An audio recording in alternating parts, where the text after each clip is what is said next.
Ito na ang latest ng Mixed Topics, mainit na showbiz ganap.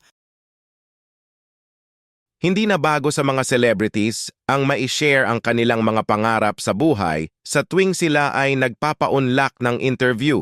Isa na dito si Coco Martin na naging pangarap na maging seaman noon at sinubukang maging OFW noon, ngunit marami ang namangha ng makapanayam si Alden Richards sa preview.ph at natanong kung ano ang naging pangarap niya noon.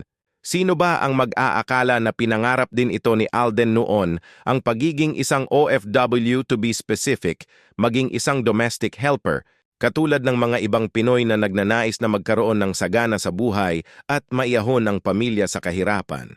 Minsan nang pinangarap ng Asia's multimedia star na si Alden Richards ang magtrabaho abroad bilang tagalinis o domestic helper sa ibang bansa sa Europa at maging isang piloto. Ngunit dahil sa kawalan ng sapat na pera, hindi nangyari iyon. Inalala ni Alden na, "Wala kaming pambayad ng tuition fee when I was young because aeronautics is a really expensive course.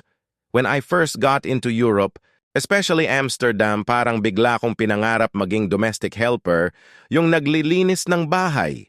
Parang sabi ko, parang kaya ko to." Dagdag pa ni Alden. Sabi ni Alden na talent daw niya ang maglinis at magaling siyang maglinis. All of the people who know me, know na isa rin yun sa mga secret talents ko. I know how to clean the house, do the laundry, wash the dishes. Marunong din akong magkarpintero ng kaunti, saad niya.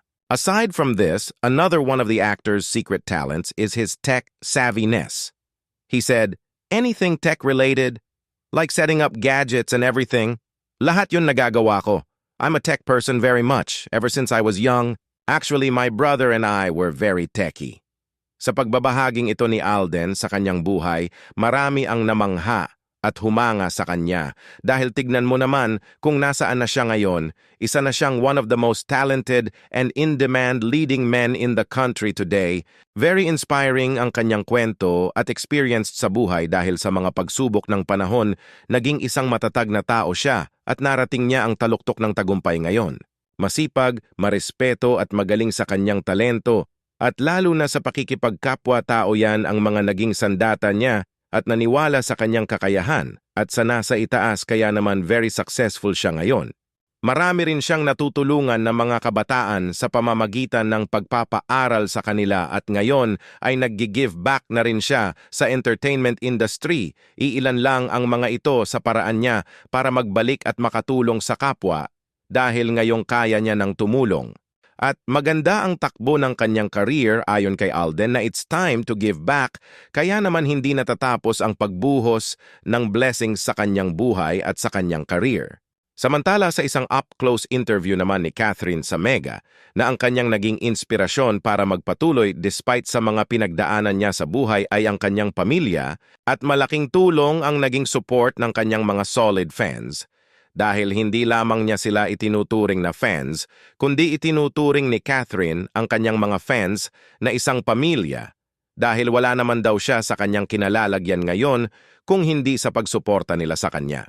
Inamin din ni Catherine Bernardo na isa siyang supporter ng mga local Filipino creativity, designers at brands.